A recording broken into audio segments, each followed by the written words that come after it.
Jeff Slauson here from 19 News Now at the 19 News Digital Desk. On Friday, Silicon Valley Bank closed, effectively changing the way that banking was done for many, many people, many businesses in the country. This is the 14th largest bank in the entire country. We have not seen something like this happen in more than a decade, essentially since the financial collapse in 2008. So what does this mean?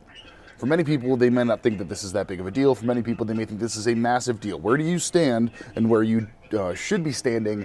It's actually a pretty important distinction. So we spoke with the experts earlier today kind of about what this means, about where we are, about where we're going, and how you should be reacting to this, but also for many companies, how they'll be handling it. While yes, this is a West Coast-based bank, many companies in the area still use them, still do banking through them, do banking with them, and that means that they have thousands of dollars that were tied up and didn't necessarily know where they'd be getting it from. Maybe they're paying their employees through that bank. Where do you get the money from if that bank is not able to access your cash? These are questions that we ask. These are questions that many want answers to. And again, we spoke with experts earlier today, and here's what they had to say about exactly where and what you should be thinking of when it comes to the impact of this. Now, before we do get to that interview really quickly, I do want to hit on, we know that this can be a pretty difficult topic here, and we know that this can be pretty difficult to understand. We tried to break it down into the easiest, most digestible ways possible, and I think we were able to accomplish that. Just to kind of start, let's start broad here, and then we'll zone in a little bit more. For people that are sitting at home and thinking, why should I care about Silicon Valley Bank closing? Why is this a big deal? Why does this matter for us all the way over in Ohio? Well, I think it matters for any city that has an entrepreneurial ecosystem, and so companies that potentially had either banked with Silicon Valley Bank or were looking to get acquire VC dollars or things like that, they should be concerned because now it's going to change the way that they're looking at their forecast for the year and where they're going to have dollars available for them to be able to continue to do what they do. You have some. It's clients or businesses that you work with, right, that are associated with them, or were associated with them? Well, actually, yes. So we invest in companies, B2B SaaS companies across the country, including here in Ohio. We're based in Westlake. And so we actually reached out to all of our portfolio companies on Friday to understand what their exposure would be. And we identified, fortunately, only 2 of them were with Silicon Valley Bank. So we immediately started working with them to understand kind of what that exposure looks like and then kind of next steps to help them navigate through that. Yeah, what does this do for companies like that are dealing with Silicon Valley Bank to now kind of have to face the reality that they have been a forced closure, essentially? What does that do for them? What does that do for their business? Sure. So, fortunately, things have changed. So as of Sunday, those companies that had deposit accounts with Silicon Valley Bank have been made whole. So, things have ended up in the right way. We don't know necessarily what the fallout is going to be from the VC community because there is a large number, thousands of venture capital firms that actually banked with Silicon Valley Bank. So I would suspect that they will probably be pulling back on, how quickly they're going to be making investments. But, when we were working with our portfolio companies on Friday, just kind of helping them navigate what's the right next step. One would, obviously open up a new bank account, direct your customers to get their payments directed to that new bank account versus to Silicon Valley Bank. And then, we just assured our borrowers that we're here, we have money to deploy. And so because of what happened on Friday, we're actually working with about 7 new companies who are interested, who are coming out of the Silicon Valley Bank crisis. And then, obviously working through our database of over 20,000 contacts, letting people know that we're here to help where appropriate. Yeah, I mean, these are businesses, you're obviously based in Westlake in the Cleveland area. These are businesses that are here that do have to deal with the fallout of this. It's not necessarily a regional problem by any means, right? No, not at all. I mean, yeah, Silicon Valley Bank, they have a far and wide reach as well. And so companies, around the globe are going to be affected by this. But, like I said, it's as long as they can rely on the people who have invested in them thus far and then know that there's resources available to them, if they can navigate through this. When we talk about the overarching themes or the big picture here, we haven't seen something like this done, I believe, in more than a decade.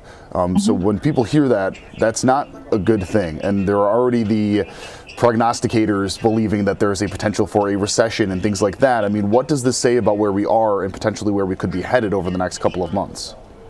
Well, I think even before this happened, I think there was a lot, I'm not an economist, so I can't speak to if we're going to have a recession, but it does look like things are headed in that direction. I don't think that we're going to head into anything that we experienced in 2008, but I do think, again, as these things happen, it's an opportunity to make things right, and it's an opportunity to kind of change the system and ensure that companies are safe, the economy can still operate, and that investors can still make wise investments.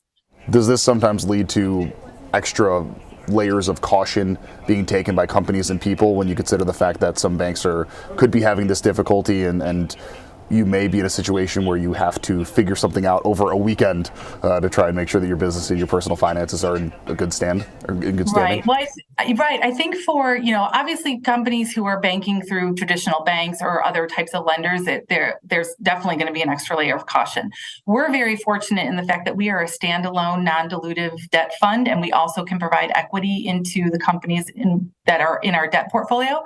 So because we're a standalone, we're able to be nimble, and we have the flexibility to kind of, sort of customize what our offering is depending on what the borrower's needs might be.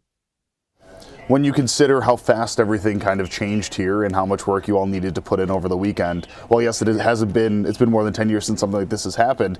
Is this something that you feel that, if more situations like this would arise, that you and everybody you work with, your colleagues, are comfortable dealing with, are comfortable handling in the time that's given? I mean, is this something that you have to kind of look back on what was previously done because it is such a rarity?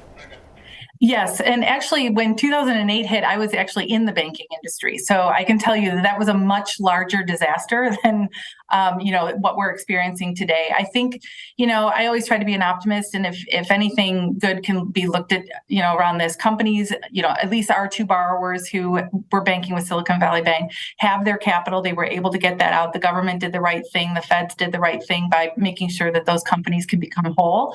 And now it's just a matter of kind of navigating what's the next step. And, I'm sure it's going to probably make people think differently in terms of what their forecast might look like for this year.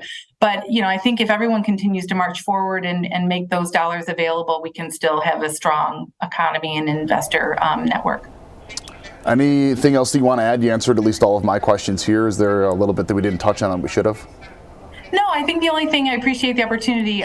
We invest in companies across the country, but we're really, because we live and work here in Ohio, we're really invested in, what's happening with the companies here, and, making sure that we can continue to support the businesses that are in our own backyard.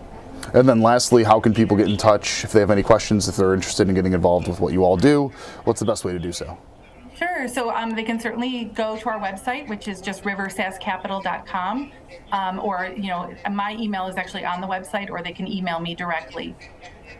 So we know many of you possibly are watching that and thinking, okay, should I be doing anything different here? Well, obviously, if you have any banking with Silicon Valley Bank, you would know about the issues that they've had, and you would be able to change that. If you have less than $250,000 in a bank right now, you are good.